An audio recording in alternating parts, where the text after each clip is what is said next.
사도신경으로 신앙 고백 드림으로 새벽 예배 시작합니다. 전능하사 천지를 만드신 하나님 아버지를 내가 믿사오며 그 외아들 우리 주 예수 그리스도를 믿사오니 이는 성령으로 잉태하사 동정녀 마리아에게 나시고 본디오 빌라도에게 고난을 받으사 십자가에 못 박혀 죽으시고 장사한 지 사흘 만에 죽은 자 가운데서 다시 살아나시며 하늘에 오르사 전능하신 하나님 우편에 앉아 계시다가 저리로서 산자와 죽은 자를 심판하러 오시리라. 성령을 믿사오며 거룩한 공회와 성도가 서로 교통하는 것과 죄를 사하여 주시는 것과 몸이 다시 사는 것과 영원히 사는 것을 믿사옵나이다. 아멘. 이 아침에 우리에게 주시는 하나님의 말씀은 스가랴 1장 1절에서 6절 말씀까지입니다. 구약성경 말라기 앞에 스가랴, 구약성경 맨 마지막 말라기 앞에 스가랴 1장 1절에서 6절까지 말씀입니다.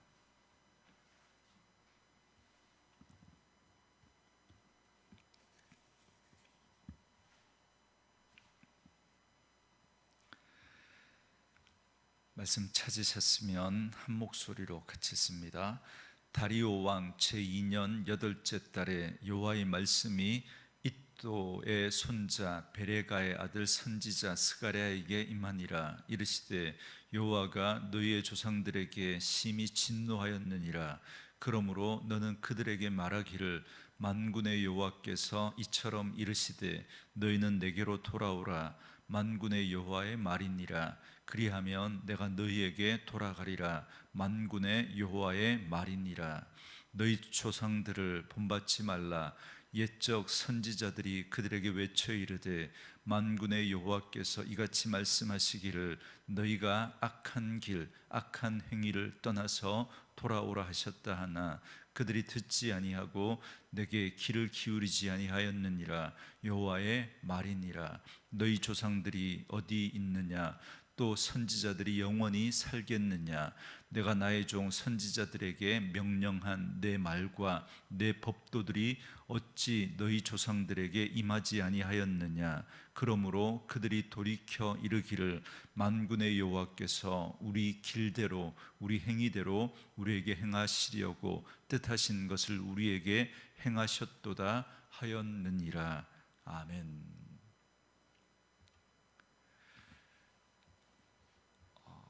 PPT 화면이 넘어가지 않네요. 잠깐만 기다려 주십시오.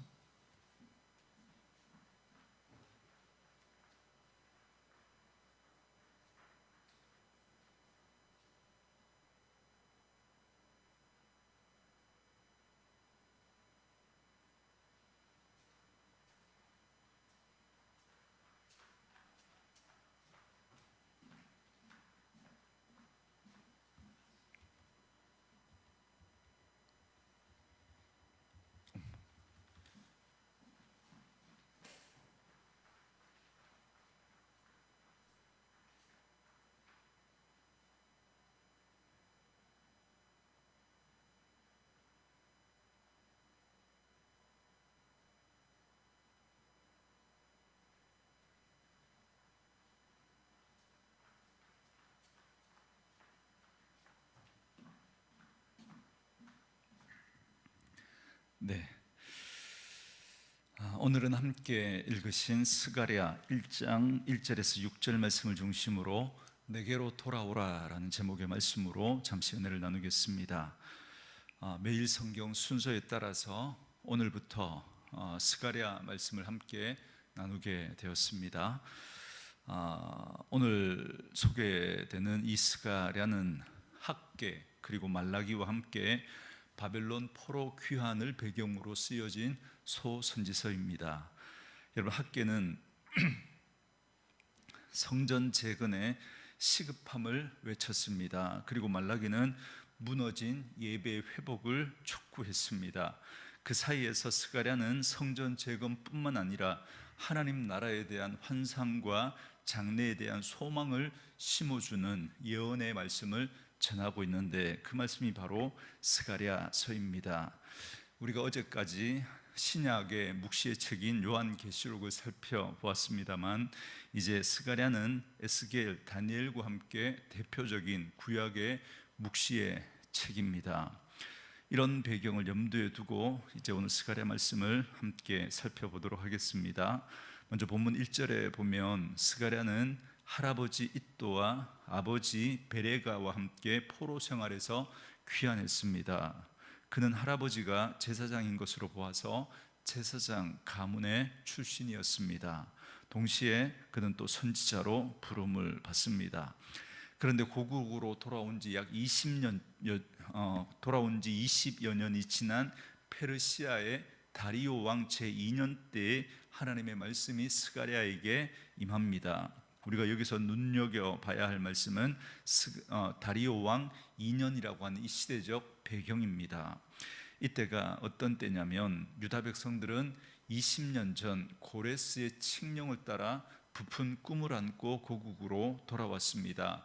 이때가 기원전 538년이었고 제1차 포로 귀환이 있었던 때입니다. 당시 바벨론에 끌려왔던 이스라엘 백성들은 약 200만에서 300만 정도로 추정이 됩니다. 그리고 그 사람들과 그 후손들 가운데 이제 5만 명이 1차로 귀환을 하게 됩니다. 이미 포로로 끌려간 지 70년이 지난 다음이기 때문에 나름대로 그 땅에서 정착을 해서 나름대로 안정적인 삶을 살아가고 있었기 때문에 그들이 다시 고국으로 돌아온다라는 건 쉽지 않은 일입니다. 자기가 가진 모든 기득권들을 다 내려놓고 자기의 생명도 보장되지 않고 안전도 보장되지 않는 이 예루살렘으로 돌아온다는 건 결코 쉬운 결정이 아니었습니다. 그러나 그들은 자원에서 귀환했고 그리고 성전을 건축하고 예루살렘 회복을 위해서 하나님을 믿는 백성으로서의 신앙 공동체를 세우겠다라는 소망을 가지고 그들은 돌아왔습니다. 그러나 포로에서 귀환한 유다 백성들이 마주한 현실은 녹록지가 않았습니다. 그들은 어렵고 힘든 그런 상황 속에서도 성전 재건을 시작했습니다. 여러분 에스라 말씀에 보면요, 처음 성전 지대를 놓았을 때 노인들은 눈물을 흘립니다. 성전을 다시 건축한다라고 하는 감격도 있었겠지만 포로 귀환이라고 하는 그런 어려운 시기 가운데 그들이 성전을 재건했기 때문에 이전에 솔로몬 성전에 비하면 그 규모나 또 거기에 들어간 건축 자재들이나 이런 것들을 보면 초라하기 짝이 없었습니다. 그래서 옛 솔로몬 성전의 영광을 알고 있었던 노인들은 눈물을 흘립니다. 감격도 감격이지만 그 성전에 비해서 너무 초라한 그런 이 스룹바벨 성전 재건을 두고 마음이 아마 교차했을 것 같습니다. 그러나 그 이후 세대 사람들은 대부분 감동 가운데 성전 지대를 놓고 성전 건축을 시작했습니다. 그러나 잘 아시는 것처럼 사마리아인들과 또 주변 민족들의 방해로 성전 건축은 지대만 놓고 중단이 되어버립니다. 그들은 온갖 거짓말을 치어서 유다 백성들이 성전을 짓고 페르시아의 반역을 꾀한다라고 하면서 모함을 하고 막 편지를 쓰고 그랬기 때문에 더 이상 성전 건축을 할 수가 없었던 거죠. 결국 성전 재건은 중단되고 그 상태로 성전 건축은 지지부진한 채 16년이라는 세월이 흐르고 말았습니다. 그때 하나님의 말씀이 선지자 스가랴에게 임한 겁니다. 오늘 본문은 바로 그런 상황을 배경으로 우리에게 말씀을 전해주고 있습니다. 그래서 스가랴 전체의 서론격인 오늘 본문은 한마디로 말하면 이스라엘 백성들을 향해서 하나님께서 돌아오라라고 말씀하시는 내용입니다. 쉽게 말해서 회개하라는 거죠. 하나님은 포로에서 돌아온 이스라엘 백성들을 향해서 이처럼 돌아오라라고 회개를 촉구합니다. 그리고 사실 이 사람들이 얼마나 하나님에 대한 열정이 컸습니까? 그래서 모든 걸 다 내버려 두고 수천 킬로 떨어진 그 길을 그들은 걸어서 자신의 생명을 담보할 수 없는 그런 상황 속에서도 하나님 나라에 대한 꿈을 가지고 그들은 돌아왔던 사람들입니다. 바벨론으로 끌려가 70년 동안 살아온 그 삶의 터전들을 다 버리고 폐허가 된 고국으로 돌아온 사람들입니다. 선민 이스라엘의 회복을 염원하며 그들의 모든 것을 포기하고 고국으로 돌아온 사람들입니다. 그런데 그런 그들을 향해 하나님은 돌아오라라고 말씀하고 계십니다. 단지 성전 건축이 중단된 것이 문제가 아닙니다. 그만큼 유다 백성들의 마음이 하나님에게서 멀어졌기 때문입니다. 그러니까 성전 재건을 위해서 그렇게 애쓰고 헌신했던 그들은 성전 재건이 지지부진해지자 한 사람 두 사람 자기 생업에 몰두했고 어느새 성전 재건은 관심 밖의 일이 되고 말았던 겁니다. 그래서 여러분 학개서를 여러분 보시면 아시겠지만 그 성전 재건을 이 선제를 통해서 외치지만 아직은 때가 아닙니다. 아직은 때가 아닙니다. 시기상조입니다. 뭐 이런 이야기를 하죠. 그때 전했던 하나님의 말씀이 뭡니까? 학개 선지자를 통해서 너희가 판벽한 집에 거하면서 하나님이 지금 한두 사람씩 이제 성전 재건에 대한 그런 마음으로 돌아왔던 그들이 이제 자기 삶에 빠져서 자기의 삶의 만족을 위해서 빠져버리면서 자기는 판벽한 집에 거하면서도 하나님의 성전이 무너져 있는데도 아무런 마음이 쓰이지 않았던 겁니다. 그런 그들의 영적인 상태를 두고 하나님이 오늘 이 말씀을 하고 있는 것이죠. 그래서 하나님은 돌아오라 말씀하십니다. 정말로 중요한 마음에 성전을 지어야 한다라고 말씀하시는 겁니다. 그래서 스가랴 말씀은 유다 백성들에게 돌아오라라고 하는 이 회개의 촉구로 시작하면서 그들의 조상들을 예로 듭니다. 여러분 2절과 3절에 보시면 여호와가 너희 조상들에게 심히 진노하였느니라. 그러므로 너는 그들에게 말하기를 만군의 여호와께서 이처럼 이르시되 너희는 내게로 돌아오라. 만군의 여호와의 말이니라. 그리하면 내가 너희에게로 돌아가리라. 만군의 여호와의 말이니라. 이렇게 말씀합니다. 하나님은 과거 그들의 조상들을 향해 진노하심으로 그들은 결국 돌아오라고 하는 하나님의 말씀을 무시하고 여전히 우상을 숭배하고 여전히 죄악 가운데 살다가 결국 나라가 망하고 말았습니다. 그들이 하나님을 떠났기 때문이죠. 그래서 조상들의 그 잘못된 전철을 되밟지 말고 속히 돌아오라고 말씀하십니다. 3절에 이 하나님의 음성을 듣고 돌아가면 그리하면 내가 너희에게로 돌아가리라 말씀하십니다. 우리가 하나님을 멀리하고 하나님과 정반대의 길로 가면 하나님도 우리와 등지고 우리를 멀리하십니다. 그러나 우리가 방향을 돌이켜 하나님을 다시 향하면 하나님도 우리를 향하시고 우리에게 돌아오십니다. 여러분 이 말씀이 구약의 배경으로 쓰여졌다는 거 여러분 아시죠? 여러분 구약에는 실제로 여러분 하나님께서 그들을 떠나시는 일이 있었습니다. 뭐 한두 번 죄를 진다고 금방 떠나는 게 아니라 끝까지 기다리시고 돌아오라고 하시지만 그러나 끝내 돌이키지 않으면 하나님이 그들을 떠나시는입니다. 여러분 구약에는 그런 일이 있었죠. 그러나 신약 시대 예수 그리스도의 그 십자가를 통해서 우리에게 주신 은혜는 한번 택하신 영혼 절대로 하나님 포기하지 않으시고 절대로 떠나시지 않는다는 겁니다. 여러분 이게 오늘 이 시대를 살아가는 우리에게 주어진 축복입니다. 그러나 여러분 우리가 하나님께로 돌아오지 않고 하나님이 이렇게 계속해서 우리에게 회개하라고 그렇게 사인을 주시지만 우리가 돌이키지 않는다면 여러분 예수 믿고 살아가는 우리의 삶이 결코 복되지 않습니다. 구원은 받을 수 있겠지만 그러나 예수 믿고 살아가는 우리의 삶이 복되지 않고요. 그리고 우리가 천국에서의 우리의 삶도 여러분 그만큼 복되지는 못할 겁니다. 정말 하나님 앞에서 정말 이 땅에서의 삶을 바르게 산 사람과는 분명히 차이가 있을 거예요. 왜요? 상급의 차이가 있으니까. 어쨌든 하나님께서 돌이키라고 하는 이 음성을 듣고 빨리 돌이키는 게 복인 줄 믿습니다.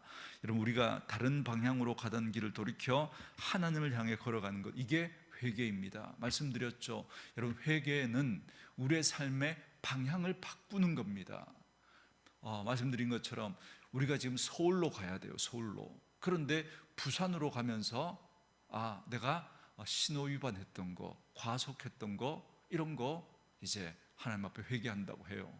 그건 회개가 아니에요. 진정한 회개가 아니에요. 진정한 회개는 우리의 삶의 방향을 하나님께로 맞추고 하나님께로 돌이키는 것입니다. 여러분, 신호 위반을 하지 않고 또 과속하지 않고, 이건 차후의 문제예요. 먼저 하나님 앞에 방향을 바꾸어야 하는 것입니다. 이게 근본, 여러분, 회개인 것입니다. 단순히 죄를 뉘우쳤다라고, 그게 회개가 아닙니다. 참된 회개는 물론 그 죄를 떠나는 것이기도 하겠지만 하나님과의 관계가 회복되어지는 겁니다. 이것이 진정한 회개이고 또 회개의 목적입니다. 우리는 죄에서 돌이켜 하나님께로 돌아가야 합니다. 그러면 하나님은 언제든 우리를 용서하시고 우리를 안아주십니다. 마치 탕자가 돌아오기만을 애타게 기다리던 돌아온 그 아버지의 마음으로, 그 탕자가 돌아왔을 때 그 목을 끌어안고 큰 잔치를 벌이시는 그런 아버지와 같은 분이 바로 우리 하나님이십니다. 돌이키는 저와 여러분 될 수 있기를 원합니다. 4절에서 스가랴는 유다 백성들의 조상들이 하나님의 말씀을 듣지 않고 귀를 기울이지 않았음을 지적합니다. 그래서 이렇게 말씀합니다. 5절에 너희 조상들이 어디 있느냐, 또 선지자들이 영원히 살겠느냐. 여러분, 이스라엘의 조상들은 다 어디 있습니까? 그들은 지금 심판을 받아 멸망의 자리에 있습니다. 또한 그들에게 말씀을 전하던 선지자들도 다 사라졌습니다. 이는 더 이상 그 조상들이 회개할 수 없고 돌이킬 수 없게 되었다라는 것을 말씀하고 있습니다. 그래서 6절 하반절에 보면 심판과 멸망의 자리에서 그들의 조상들은 만군의 여호와께서 우리 길대로 우리 행위대로 우리에게 행하시려고 뜻하신 것을 우리에게 행하셨다, 이렇게 외치고 있습니다. 조상들에게 남은 것은 때늦은 후회뿐입니다. 하나님께서 선지자들을 보내서 불순종과 악한 길에서 돌이키라고 그렇게 말씀하셨지만 끝내 그들은 돌이키지 않았고 그들은 하나님의 심판을 받고 말았습니다. 그런데 결국 그래서 그들은 징계를 받고 나라가 망하지 않았습니까? 하나님이 선포하신 그 말씀 그대로 심판이 이루어진 겁니다. 그래서 조상들의 모습을 반면교사 삼아서 지금 이 유다 백성들에게, 그 바벨론 포로에서 돌아온 그 이스라엘 백성들에게 돌이키라고, 회개하라고 촉구하고 있는 것입니다. 여러분, 하나님의 말씀은 확실히 이루어집니다. 그러므로 조상들과 같이 때늦은 후회를 하지 말고 속히 돌이키라는 말씀입니다. 그래서 스가랴 선지자는 앞으로 여러 환상들을 통해서 지금 이스라엘 백성들이 돌이켜 회개하면 볼 수 있는 소망의 미래와, 그리고 회개하지 않을 때 그들에게 임할 어둠의 미래를 보여줍니다. 이 두 가지 길에서 선택을 촉구하고 있는 것입니다. 오늘 우리에게도 언제나 이 두 가지 선택의 길이 놓여 있습니다. 하나님 앞에서 회개함으로 순종하느냐, 아니면 회개하지 않고 불순종하느냐라는 겁니다. 그러므로 오늘 우리 마음을 정직하게 돌아보셔야 합니다. 혹시 나는 회개할 것이 없다고 생각하는 마음에 굳은 살이 박혀서 이스라엘 조상들과 같이 하나님의 말씀에 귀를 닫고 있지는 않은지, 말씀을 듣고서도 그냥 흘려 듣고 있지는 않은지 늘 우리 자신을 정직하게 돌아보아야 합니다. 하나님은 지금도 우리가 돌아오기를 간절히 기다리고 계십니다. 하나님에게서 떠난 우리의 마음, 하나님으로부터 멀어진 우리의 마음을 향하여서 하나님은 돌아오라고, 돌이키라고 말씀하고 계십니다. 그러므로 하나님의 말씀을 외면하지 마시고, 그래서 때늦은 후회를 하는 어리석은 인생이 아니라 늘 하나님으로 하나님에게 우리의 마음을 향하고 그 하나님의 말씀에 순종하여 하나님께서 우리에게 허락하신 이 땅에서의 삶을 복되게 살다가 하나님 앞에 기쁨으로 영광 가운데 서게 되는 그런 저와 여러분들의 믿음의 삶이 되어질 수 있기를 주님의 이름으로 축원합니다. 주신 말씀 묵상하시면서 우리 이 찬양 함께 들으시며 기도하는 시간 갖겠습니다.